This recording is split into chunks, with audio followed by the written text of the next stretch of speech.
Oh no! Beta! Moment of truth. I plugged it in, it moved the cartridge all the way out. Oh yeah!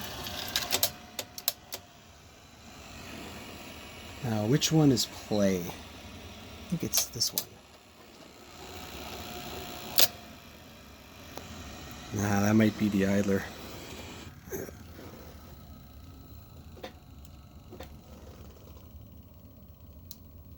Turn it off.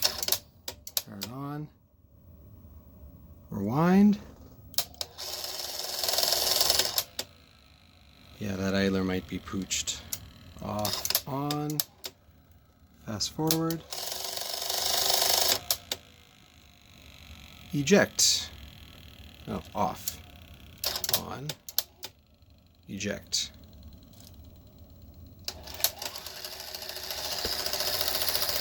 Well, thank you. Loading works. Now, why isn't it playing? It seems to be spooling the tape back, so it's capable of spinning this side. But when I try any of the play, fast forward, rewind, it just sort of clicks, and then that's it. I know that idler's pretty bad at it, but I scuffed it up, and like it's not leaving the tape unspooled. I put this in.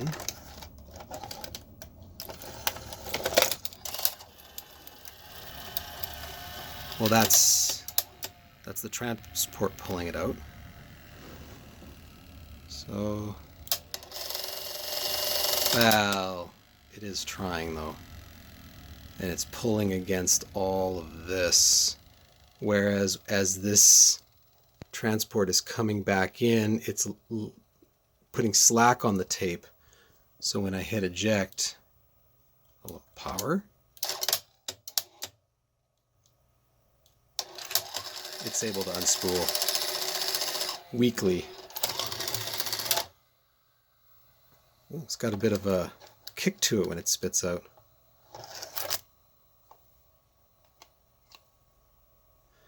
Well, I'm thinking next I'm going to pull this idler motor out from the bottom, and I'm just going to gum it up. Might even just put some tape, some sticky tape around the outside temporarily. Maybe see if I have a rubber O-ring or anything that can go in there, because I just want to see this work.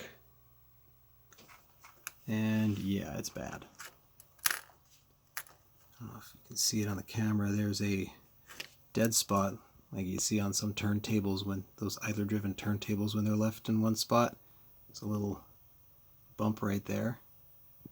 You can see the lines, and it's not in great shape. It's actually hard as a rock. So I might have to go shopping for an O-ring. I'll pull this apart and see if I can find an O-ring that'll fit in and replace this. The idler, just for the record, is about 2.95 millimeters thick and about 18.6 millimeters outside diameter. This is just snug enough so that it won't fall through. 12.3 millimeters for the inner diameter. That makes sense. I'm getting about 12.4 at the smallest, 12.45 for this piece here. So you'd want it to shrink down and apply just a little bit of pressure on this, so 12.3 would work. That. So I took the old idler, I bought this little pack of spout O-ring kit, or a little pack of O-rings, and one of the sizes is a damn near perfect fit for the old idler tire. I don't quite know if it's got as much grip as I would like. I'm going to give it a try, but it's definitely a lot more rubbery, and it seems to fit very nicely in here. So I'm going to give it a try. Okay, moment of truth.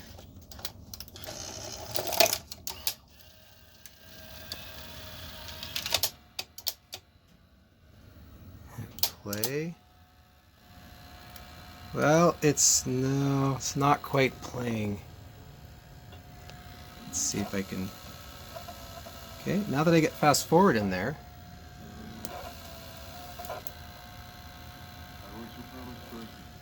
No.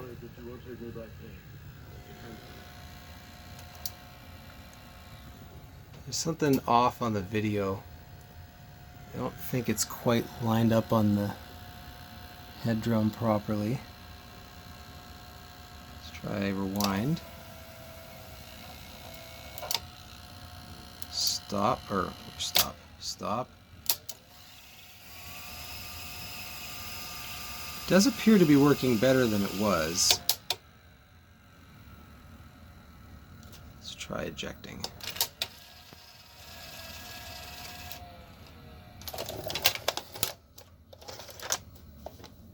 Well, it's loading all back in the tape. Okay.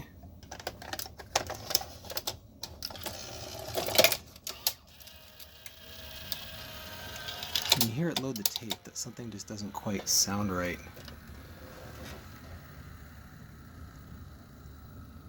Huh. Looks like it's loaded correctly though.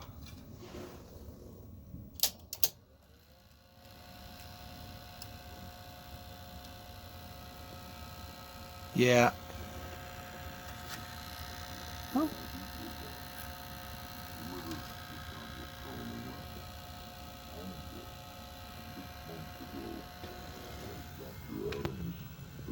This almost looks like a capacitor problem. What's funny is I tried the tape before filming and it worked flawlessly.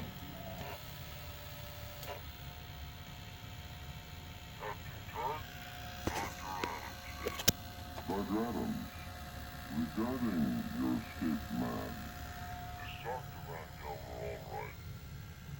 And your people, no injuries? No casualties, sir.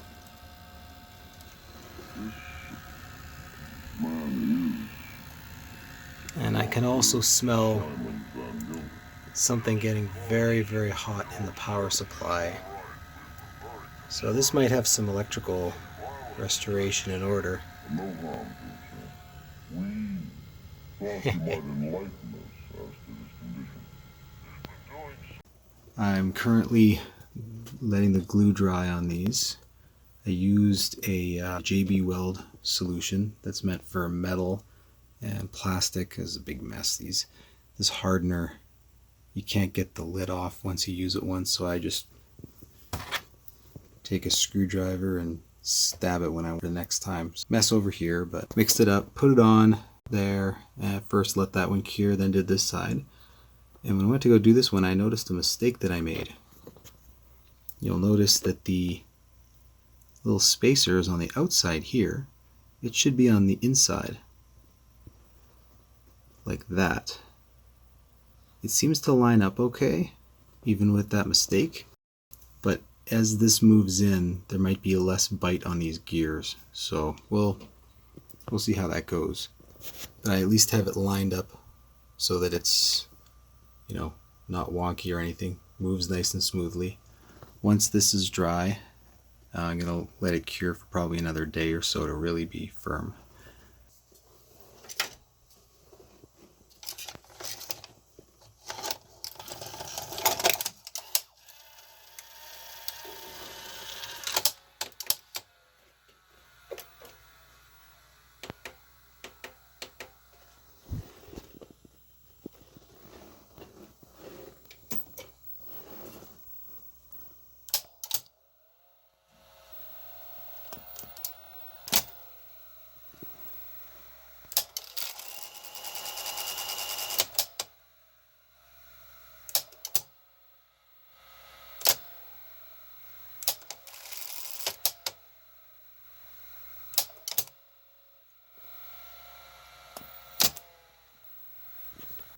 The conclusion I've come to is that this has too many problems for me to keep going.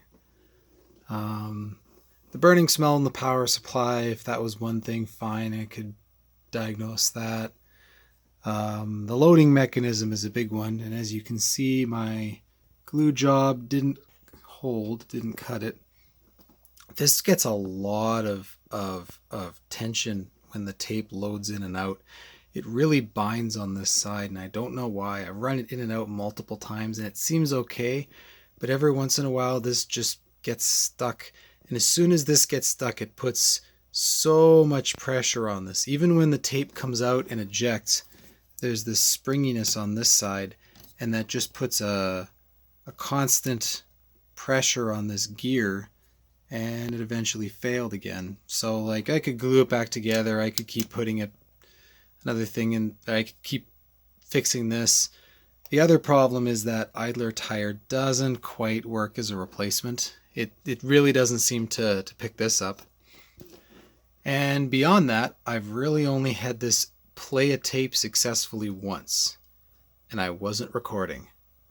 It's a 4-head, which is nice. The pause and fast forward and rewind, playing a Beta.2 tape, looked great. But the moment I ejected it, loaded the tape again, I can't quite tell if it was an electronic issue or when it loaded around the head drum, it didn't quite load the tape correctly. It almost looked like you have the two fields, each field being recorded on a separate end of the head. It almost looked like one of them was just not there. So it could be that the tape wasn't touching where, well, that wouldn't make any sense because when it gets to here, it's only part of that swipe. So it almost seems electronic, like one side of the head wasn't working. There's so many things wrong with this VCR. I can see why there really isn't many left. It probably cost a fortune with the amount of tech they crammed in here. And the moment these started breaking, the cost to repair was probably just stupid and people got rid of them. I've seen one or two on eBay and they all list the same problem. Tape is jammed inside or won't load a tape. So these gears appear to be a common problem. And this power supply, I'm going to say, is another common issue, just from my guess. I mean, you got this huge heatsink on here. It's a linear power supply. It's probably pretty inefficient. So, over time, as components start to drift or go, like I'm sure there's something bad in here that's causing this to overdrive, either a resistor out of spec or a capacitor, or who knows. And who cares? I'm not getting rid of this. I'm going to keep it because it's absolutely adorable. I'm going to clean it up. But unfortunately, there's just too many issues for me to keep going. There's other stuff I want to work on, and this one just really doesn't seem to be worth repairing. In the interest of being thorough, I grabbed a newer Sanyo remote from the early to mid 90s. So see if this works. Power doesn't work. Channel up and down. Where's channel? There it is. Channel up and down actually does work.